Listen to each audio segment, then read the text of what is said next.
Hatimaye sasa walifika makaburini. Rashidi aliwaonesha wenzake lile kaburi la yule mwanamke. Ni kweli, walikuta jina la Faith kwenye kaburi, alilowaonesha kuwa yule mwanamke alikuwa kasimama pale kipindi anakuja makaburini. Joshua alisema, hii hayaminiki, nashindwa kuamini kabisa.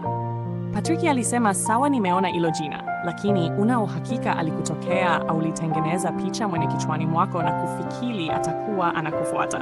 Rashidi akasema, unaongea nini? Mbona kama unataka kunifanya kichaa wakati mimi nina akili timamu?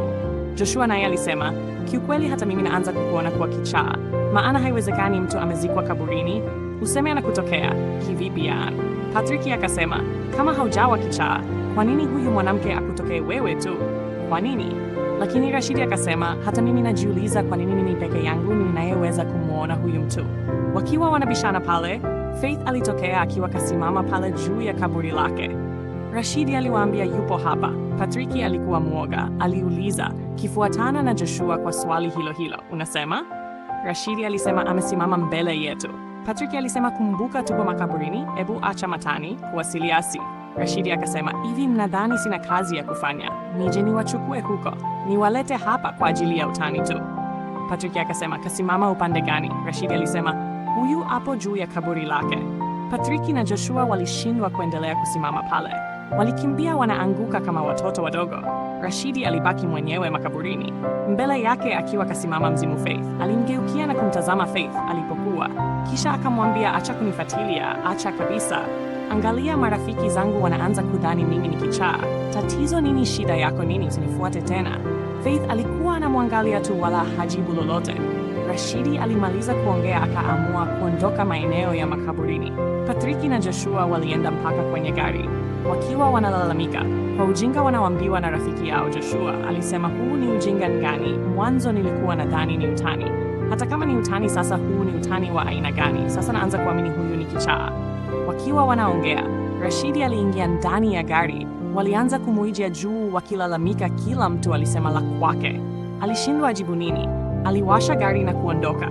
Wenzake wakiwa ndani ya gari, kila mtu anazungumza lake, waenda umbali mrefu na kuyaacha makaburi mbali. Walifika sehemu Rashidi alisimamisha gari. Walimuuliza, nini kinaendelea? Walishangaa, anakaza macho kwenye kioo mbele ya dereva kinachotumika kuangalia siti za nyuma. Kisha aligeuka kabisa. Kule nyuma alikuwa amekaa Patrick. Rashidi alikuwa dereva. Kisha Joshua alikuwa mbele yake. Walishangaa kuona Rashidi anaanza kupumua kwa kasi ya woga. Walimuuliza, tatizo nini? Mbona unapumua hivyo? Rashidi alikuwa anapumua anaangalia nyuma. Hata hawa marafiki zake walikuwa wanaangalia nyuma ili kujua mwenzao anaangalia nini. Rashidi alimuita rafiki yake aliyekuwa kakaa peke yake kule siti ya nyuma, Patrick. Patrick akasema, nini nimefanya nini? Hata Joshua aliuza kafanya nini? Rashidi alisema, mzimu upo ndani ya gari, upo siti ya nyuma. Walihisi kuchanganyikiwa, walichomoka na kukimbia. Rashidi aliwaita na kuwasimamisha. Walijaribu kumsikiliza. Aliwauliza, sasa mbona mnakimbia kama hivyo? Mnataka kuniachia kesi ndani ya gari langu? Joshua alisema, hivi unaleta utani gani? Mbona haupo siliasi? Kila mtu alikuwa naona kama utani, lakini ni kweli kuwa Rashidi anaona mzimu. Rashidi alijaribu kuwatuliza, alijaribu kuongea nao kwa upole, lakini walishindwa kuelewa, hasa Patrick. Alikuwa anataka na kulia, alitaka kukimbia. Rashidi akamwambia, huyo hapo mbele yako unapoelekea. Patrick alirudi anakimbia kama mshale, anakuja akikimbilia kwa Rashidi. Rashidi akamkataa na kusema, usiniguse, achana na mimi, si ulikuwa unakimbia, nenda kapambane naye. Joshua angalau kidogo alikuwa anauelewa, alikuwa anaweza kusikilizana. Alisema, jamani, hebu tutafute sehemu tukae tuongee vizuri. Patrick akasema, kuongea kuhusu nini? Kuhusu nini?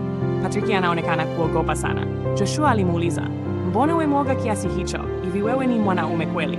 Patrick akasema, kwa hili hapana, mimi sio mwanaume, mimi ni mwanamke. Mimi ni mwanamke, wala msidanganyike na nilivyovaa, mimi ni mwanamke. Alikana jinsia yake kwa kuogopa mzimu.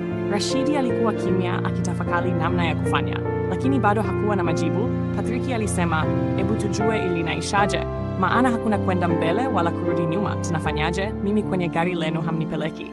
Wote wakamuitikia, sawa, usipande. Ndio, usipande. Rashidi akamwambia Joshua, twende kwenye gari. Joshua akasema, kwenye gari.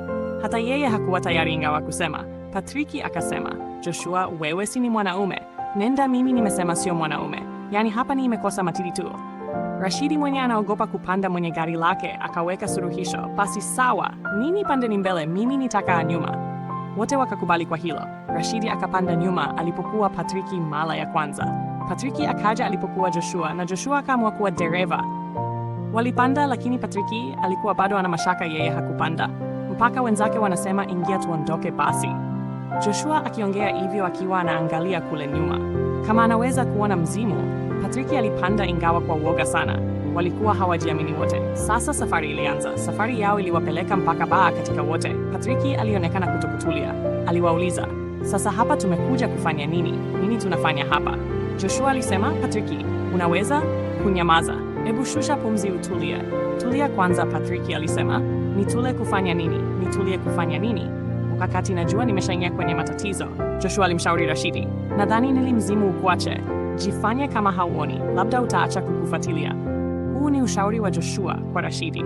Je, utafanya kazi? Ama bado hawajawezana? Hatujajua. Huu mzimu unataka nini? Mbona umfuate Rashidi? Na kwa nini yeye peke yake ndiye anaona mzimu? Tukutane sehemu inayofuata. Asante kwa mchango wako, Mungu akubariki.